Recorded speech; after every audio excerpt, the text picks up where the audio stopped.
Hello everyone. তোমরা সবাই কেমন আছো? আশা করি যে ভালো আছো, সুস্থ আছো। আমিও বেশ ভালো আছি, সুস্থ আছি। আমার নতুন ব্লগে তোমাদের অনেক অনেক ওয়েলকাম।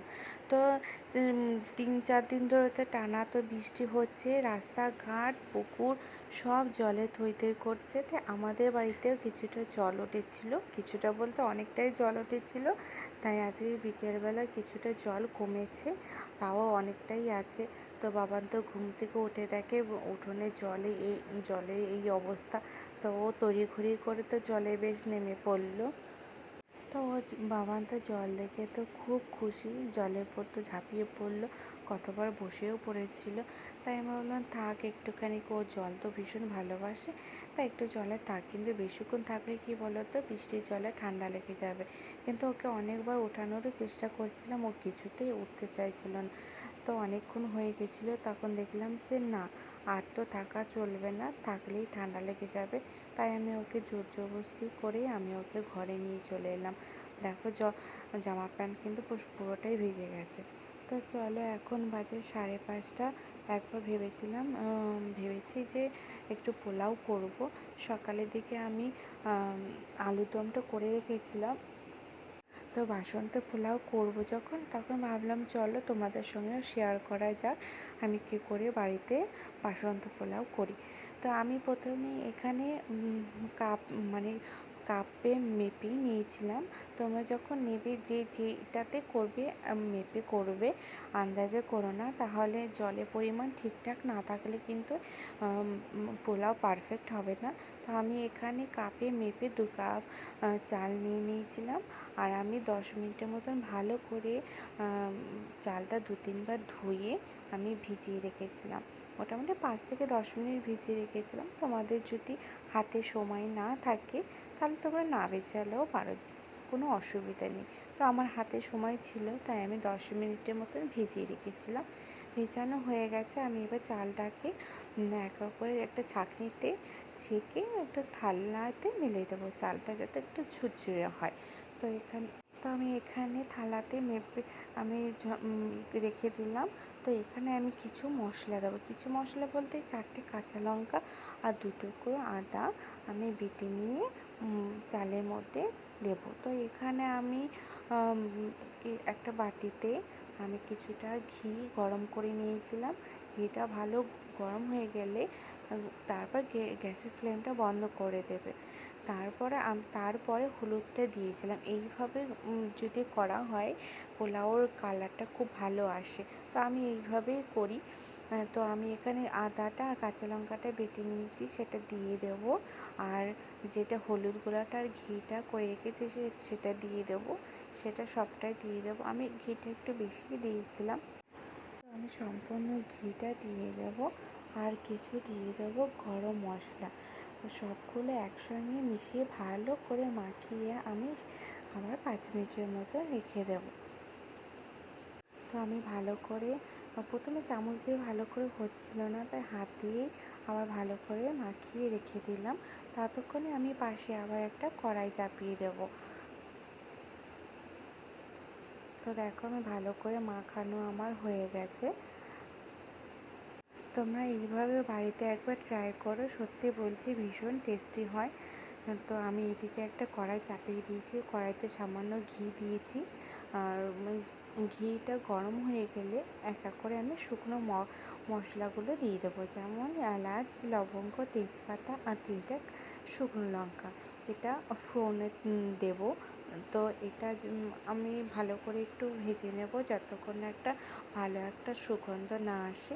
তো একটু ভাজা হয়ে গেলে আমি এর মধ্যে দিয়ে দেবো কিছু কাজু। কাজুটা একটু বেশি করেই দিয়েছি। আর কাজুটা একটু লাল লাল করে ভাজা হয়ে গেলে এরপর দিয়ে দেবো কিশমিশ। তোমরা আবার কাজু কিশমিশ আগে ভেজে রেখে পরেও তোমরা দিতে পারো, কিন্তু আমি সেরকমভাবে করলাম না, আমি একবারেই সব দিয়ে দেবো। তো এগুলো আমার ভাজাও হয়ে গেলে এরপরে চালগুলো দিয়ে ভালো করে নেড়ে চেড়ে নেবো। তো দেখো আমার এদিকে আমার ভাজা হয়ে গেছে, লাল লাল হয়ে গেছে। তো এবার আমি চালগুলো এক এক করে দিয়ে দেবো। তো দিয়ে ভালো করে নেড়ে চেড়ে মোটামুটি 5 মিনিটের মতন আমি চালগুলো ভেজে নেব।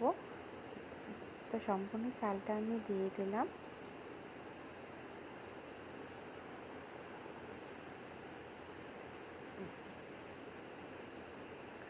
আর এই পোলাওর সাথে চিকেন কষা আলুর দম খুব ভালো লাগে। তো আমি আলুর দমটা সকালেই করে রেখেছিলাম, দুটো একসঙ্গে সম্ভব না, কারণ মেয়ে তো ছোটো, তাই আমার খুব একটা আমার সম্ভব হয় না। তো এক এক করে করেছি, সকালে আলুর দমটা করেছি আর সন্ধ্যাবেলা আমি পোলাওটা করেছি। এটা রাতের খাবারের জন্য আমি করছি। তো আমি এখানে মোটামুটি 5 মিনিটের মতন আমার ভালো করে ভাজা হয়ে গেছে চালটা, আর ভালো একটা সেন্ট আসছে। তো এখানে আমি 2 কাপ চাল নিয়েছিলাম, তাই সেই কাপের মাপ করে আবার 4 কাপ জল নিয়ে জলটা আমি গরম করে নিয়েছি। তো জলটা এবার আমি এক এক করে ঢেলে দেবো। তোমরা কিন্তু অবশ্যই গরম জলটাই ব্যবহার করো। তো এইদিকে আমি সম্পূর্ণ জলটা দিয়ে দিলাম। এরপরে দিয়ে দেবো স্বাদ মতো লবণ আর কিছুটা চিনি। তোমরা মানে মিষ্টিটা যে যতটা পছন্দ করো সেই বুঝেই দেবে। আমরা বেশি মিষ্টি পছন্দ করি না, তাই আমি অল্প মিষ্টি দেবো। তো প্রথমে অল্পই দিয়েছিলাম, পরে যদি আবার মনে হয় যে একটু কম আছে তাহলে আমি আবার পরে দেবো। দিয়ে ভালো করে নেড়ে চেড়ে আমি এবার একটু ঢেকে দেবো।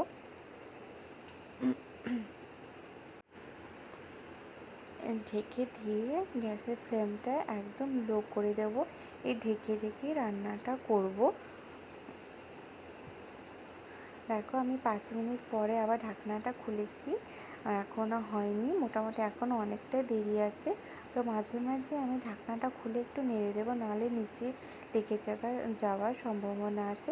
তো আমি আবার একটু ঢাকনাটা খুলে আবার একটু চেক করে নিয়েছিলাম, দেখি এখনও হয়নি, চালটা এখন আরেকটু হবে। তো আবার আমি মাঝে মাঝেই আমি ঢাকনাটা খুলে হালকা হাতে নেড়ে নিয়েছিলাম, বেশি প্রেস করে ঘাটাঘাটি করিনি। তো দেখো এখনও আমার পোলাওটা হবে, সম্পূর্ণ হয়নি।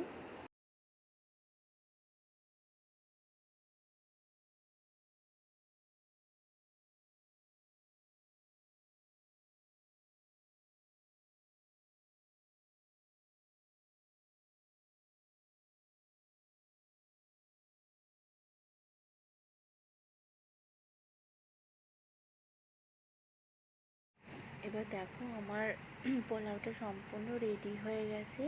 এরপর আমি নামানোর আগে একটু গরম মশলা দেবো, যেহেতু প্রথমেই আমি একটু গরম মশলা দিয়েছিলাম, তাই একটু আমি শেষে একটুখানি গরম মশলা দেবো। তো দেখো আমার এটা গরম অবস্থা পোলাওটা যখন ঠান্ডা হয়ে যাবে দেখবে তখন খুব ঝরঝরে হবে। দেখো আমার পোলাওটা এখন কত সুন্দর ঝরঝরে হয়েছে, আর খেতেও খুব ভালো হয়েছে। আমি একটুখানি চেখে দেখেছিলাম। তারপর আমি এখন রাত্রে 9টা বাজে, 9টা কি 9:30, তাই সবাইকে আমি খেতে দিয়ে দিলাম, আর বাবানকেও দিয়েছিলাম। বাবার তো খুব পছন্দ হয়েছে, সবাই বলছিল খুব ভালো হয়েছে। তো তো আমার পোলাওর রেসিপিটা কেমন লাগলো তোমরা অবশ্যই কমেন্ট করে জানিও, এবং আমার পাশে থেকো। আর আমার ভিডিওটা এই পর্যন্ত, পরের ভিডিওতে তোমাদের সঙ্গে দেখা হবে। টাটা।